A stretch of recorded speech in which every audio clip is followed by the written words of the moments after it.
ماشاءاللہ لا حول ولا قوۃ الا باللہ العلی العظیم اعوذ باللہ من الشیطان الرجیم بسم اللہ الرحمن الرحیم۔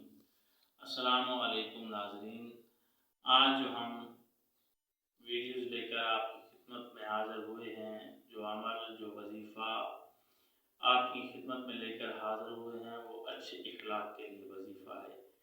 کچھ لوگوں کا اخلاق اچھا نہیں ہوتا، ان کے لیے ہم لے کر یہ حاضر ہوئے ہیں۔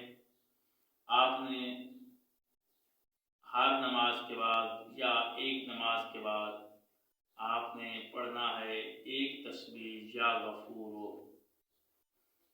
چاہے فجر کی نماز کے بعد، چاہے ظہرین، چاہے مغربین کی نماز کے بعد روزانہ آپ نے ایک تسبیح یا غفورو یہ پڑھنی ہے اچھے اخلاق کے لیے۔